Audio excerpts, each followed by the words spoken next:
Hi, we're Richard and Jackie from Early Retirement Wanderlust.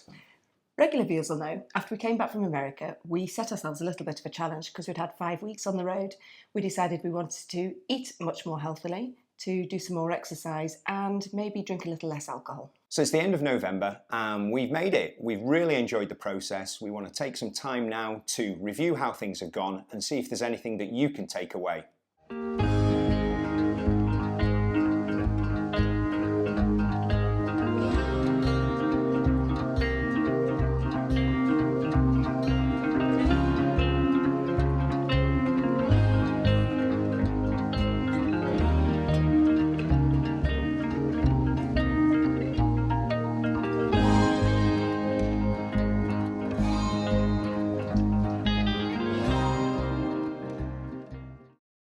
We really wanted to keep things very simple, so we only gave ourselves 3 targets. The first one was to look at our nutrition. We then wanted to look at how much exercise we did or the type of exercise that we did.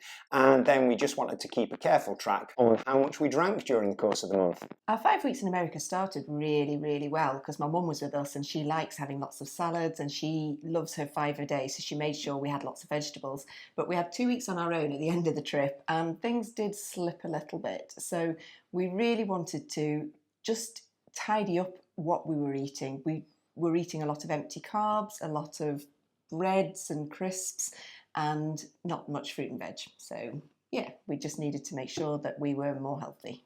And on the exercise front, we do exercise and we really enjoy getting out, as regular viewers will know, into the mountains. We like our hiking, we like our biking, but we know that as we move into early retirement that we need to have a little bit more attention to our strength and some specific endurance. So part of that was taking part in the November awareness raising for cancer research, which was 100 push-ups a day.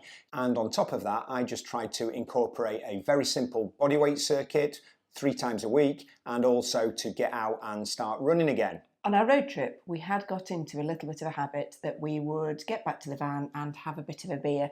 And that's okay while you're on holiday, but we just wanted to make sure when we're back that that isn't the norm anymore. So I don't know whether it's my PE teacher training background or the fact that I just love personal development stuff, but one of the things that we try and do when we are goal setting is to set smart targets.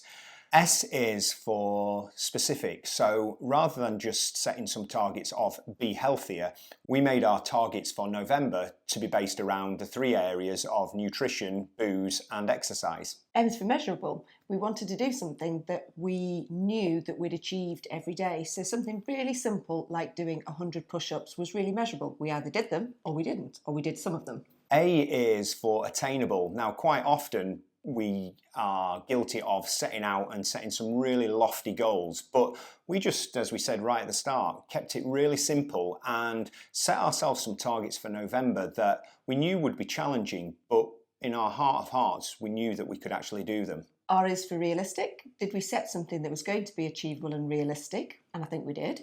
And then T is for time phase, so it was just a November challenge, so it was a 30-day challenge. We had loads of positive outcomes from the month. Something that we both particularly noticed was our sleep. I think maybe because we'd upped the amount of exercise that we were doing, the quality of sleep that we were getting was much better. I think we were drinking much better with lots of water and fizzy water, so we were more hydrated. But I think that definitely impacted on our sleep. In terms of strength, it's a really easy thing to think about doing 100 push-ups a day, but both of us have felt over the course of 30 days, we've obviously got a lot stronger and we feel a lot better on that. I think we were all starting, or I certainly was starting on some very small sets of push-ups, and now I can go for much longer, and we're not finding the 100 push-ups a day too challenging as long as we break them up and don't leave them till last thing at night, having to do 100 outside the van in the cold. I think it's quite handy being a bit stronger because it means when I've forgotten and I go, oh no, I've not done my push-ups, I can do 30 at a time. Richard says I need to talk about willpower and grit. I think we've definitely found that Richard's got a lot more willpower than me. When the going got tough, I didn't do the push-ups when we were out and about in the van because I didn't have the willpower to do it in the rain and outside. But Richard was amazing. However, Willpower, I definitely believe, is a muscle to exercise, and you can build it. And brain science shows that there's a little part of the brain that if we go out and seek to do the tough things, then we are better at doing the tough things. And Jackie's been a bit hard on herself. She has done the tough things, and inevitably we've got to have built a bit more grit, because some of the stuff we were doing was a bit uncomfortable. Yeah, and we've definitely made improvements and changes, so maybe I did have more willpower than I thought. One thing about cleaning up our lifestyle over the course of 30 days is we genuinely feel a lot better. I think part of it is, as Jackie said, we're sleeping a lot better, but we just feel a lot more healthy. I'm a massive believer in Garmin and some of the feedback that gives me, and I know that over the course of the month my stress levels have reduced, my body battery has increased, and the quality of my sleep's improved. So yeah, there's a definite feel-good factor of just knuckling down, getting it done, and you know that at the end of 30 days you are going to feel better. Something that actually surprised us is, because we were eating much more healthily, is how much we came in on budget for the last month in our food bills. We were planning what we were eating, so we were only shopping to that target, and we weren't buying junk food, and we were eating healthily, so it was a win-win. Ironically, one of the strange things that happened was that we didn't make any savings on alcohol, because we used to be regular drinkers at home and very rarely went out for a drink, whereas over the course of November, when we did nip out for a pint, we decided we'd make a feature of it. So we actually went out for a drink, and it was really expensive drinking in pubs.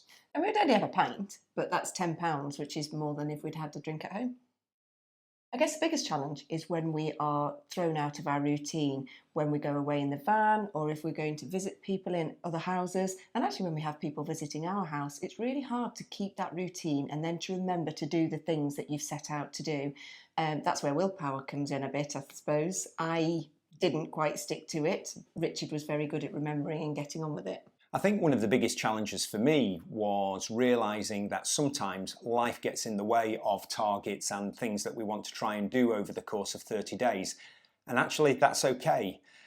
Regular viewers may well know that I'm pretty obsessive and I love targets and I love routines. And when I'm on a 30-day challenge, I'm really on a 30-day challenge.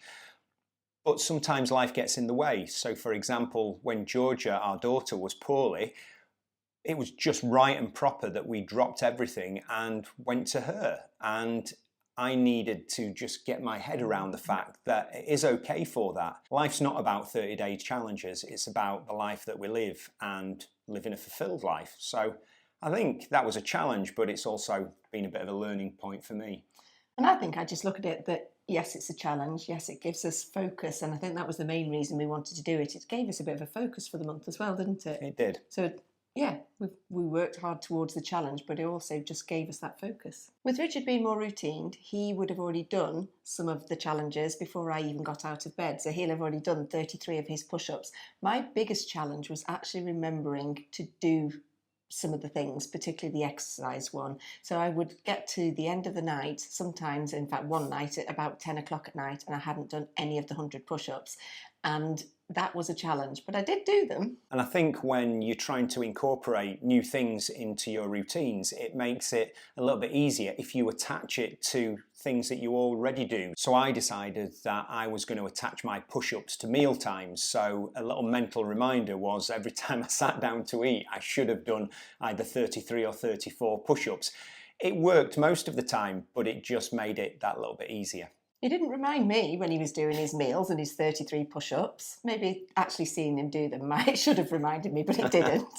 One of the key things I've learned over the course of the 30 days is that it's okay to moderate, but what you've also got to do is moderate the moderation. And too many times I am a little bit all in, and I was determined to go 30 days without a drop of alcohol.